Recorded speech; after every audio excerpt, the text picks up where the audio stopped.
Bueno, para el siguiente ejercicio lo que nos piden es determinar el volumen de un sólido que está determinado por la intersección de dos cilindros de la siguiente figura. Luego preguntan qué se puede decir respecto al volumen generado a la intersección de 3, 4, 5 n cilindros.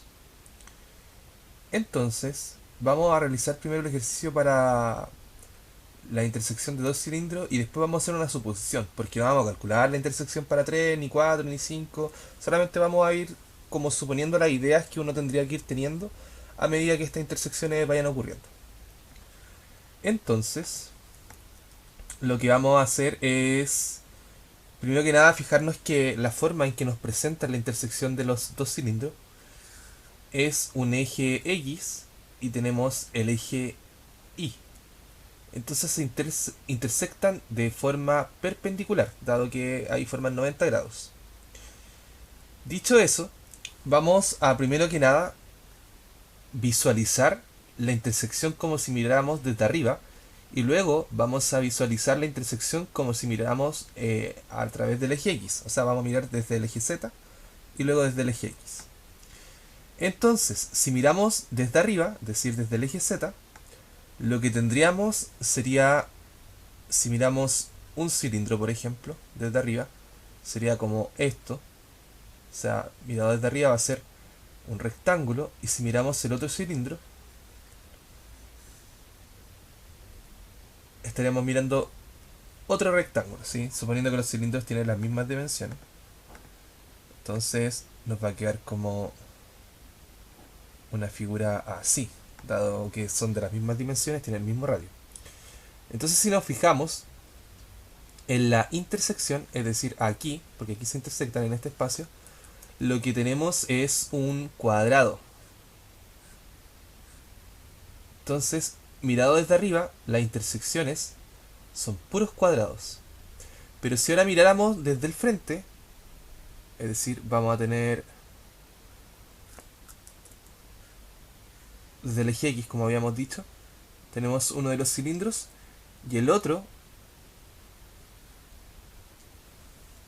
es una circunferencia, mirado desde otra posición. Entonces, esto sería lo que tenemos desde un punto de vista, desde el punto de vista uno y desde el punto de vista 2 tenemos esta perspectiva. Es decir, la intersección que tiene la figura, por un lado forma puros cuadrados y por el otro lado es una circunferencia lo que se forma. Entonces, si nosotros nos vamos a la intersección, lo que nos conviene hacer son puros cortes de manera que formemos puros cuadrados, dado que el lado de un cuadrado es mucho más fácil calcularlo que el vistas las circunferencias por el otro lado, porque aquí tendríamos que calcular, por decirlo así, de alguna forma arcos. Tendríamos que calcular si pudiésemos como visualizar lo que, por ejemplo, esta perspectiva, la perspectiva 2 lo que nosotros estamos viendo desde el punto de vista del corte del cuadrado es una línea en un punto X cualquiera. Entonces tenemos una línea. En cambio, desde el punto de vista del cuadrado, lo que tenemos es un arco. Entonces tenemos un arco. Y es más fácil calcular desde el punto de vista de la circunferencia, porque el lado del cuadrado, dado que el área del cuadrado se calcula como lado por lado, ¿sí? Entonces es más fácil la perspectiva 2. Dicho esto, lo que vamos a hacer va a ser posicionar la intersección en un eje cartesiano de manera conveniente. Entonces vamos a graficar, vamos a hacer la circunferencia que define una de las perspectivas. Entonces estamos mirando la figura desde un punto de vista. A ver, no me deja. No, la circunferencia como que se acopló al eje cartesiano. Déjenme ver si. Ahora sí, ya. Aquí tenemos la perspectiva. Entonces, no nos da ninguna información más, así que vamos a suponer que el radio simplemente es R, ya, para poder tener como valores. Entonces, vamos a tener desde este punto, le vamos a llamar menos R, hasta este punto que se llama R. Luego vamos a imaginar que el, el lado del cuadrado tiene esta forma. Entonces aquí estaríamos mirando el cuadrado que corta en un punto X cualquiera, estamos buscando. Dicho eso, significa que si nosotros nos fijamos en este lado, este va a ser L medios. L medios. Por otro lado, aquí vamos a tener también el radio. Entonces, por Pitágoras, uno podría decir lo siguiente. R cuadrado va a ser igual a L cuadrado cuartos, el primer cateto al cuadrado, más X cuadrado. Despejando todo esto, va a quedar. Despejando L cuadrado, porque necesitamos el valor de L.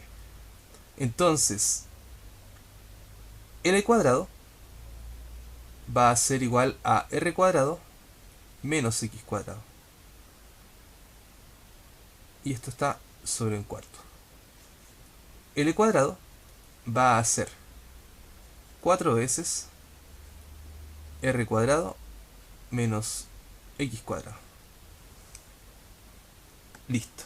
Ahora, el área de la sección transversal, entonces el área de la sección transversal va a ser igual a L cuadrado. Por lo tanto, nosotros tendríamos que sumar todas esas áreas transversales desde menos R hasta R, porque ahí se nos va a formar todas esas áreas. Así que lo que vamos a hacer va a ser la integral desde menos R hasta más R de L cuadrado y lo vamos a sumar todo alrededor del eje X. Dicho esto, nos va a quedar menos R hasta R 4 R cuadrado menos X cuadrado alrededor del eje X. Entonces va a quedar 4 fuera de la integral. Vamos a separar acá en dos integrales, desde menos R hasta R. De hecho, antes de separar, vamos a hacer otra cosita. La integral desde menos R hasta R de R cuadrado menos X cuadrado, diferencial de X. Como esto es una función par, lo que está dentro de la integral, entonces podemos decir que perfectamente va a ser 4 por 2 por la integral que va desde 0 hasta R de R cuadrado menos X cuadrado diferencial de X.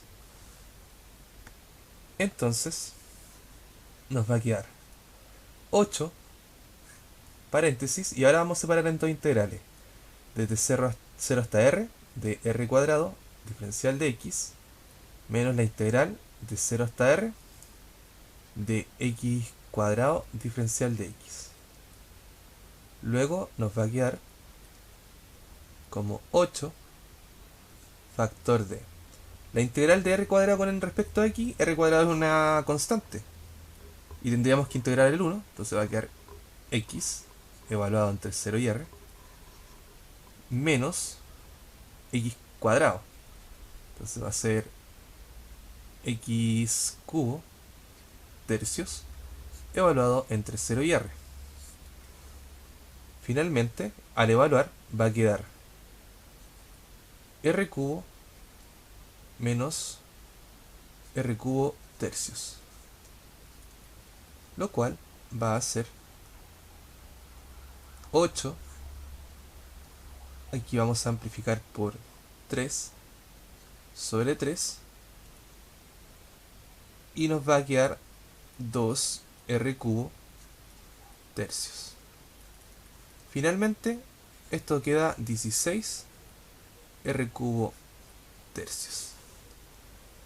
Entonces esa sería la forma en que podemos calcular el volumen que se genera de la intersección de dos cilindros. ¿Sí? Este va a ser el volumen del sólido que hemos definido. Ahora, ¿qué pasaría si fueran más cilindros?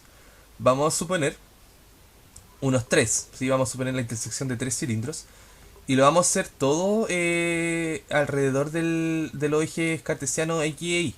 No vamos a intersectar uno en posición Z. ¿Sí? Ese no lo vamos a hacer de esa forma. De tal manera que vamos a intersectar los cilindros. Si miramos desde arriba, por ejemplo, para más o menos tener una idea. A ver si nos queda. Ya, supongamos que tenemos S. Ahí los voy a hacer un poquitín más delgados ya, para poder tener un poquito como más de espacio.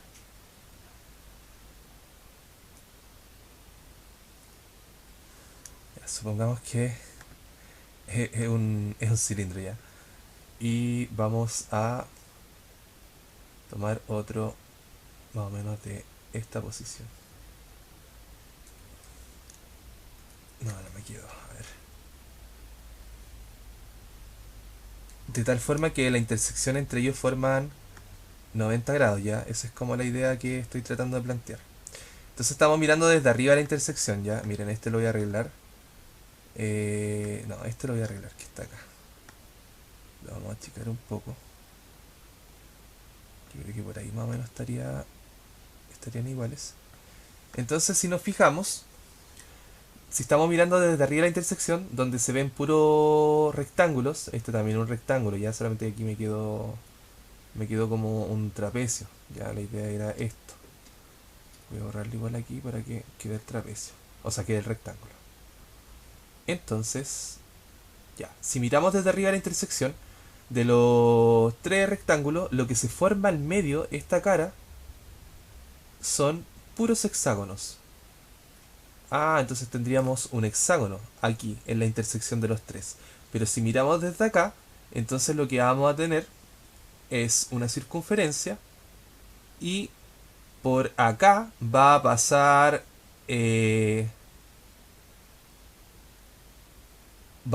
la línea del hexágono, pero va a pasar de una forma distinta porque es como que pasase así. Bueno, nosotros vamos a ver una línea en verdad, pero esa línea va a estar dada por, por dos partes, miren, a ver si me explico bien.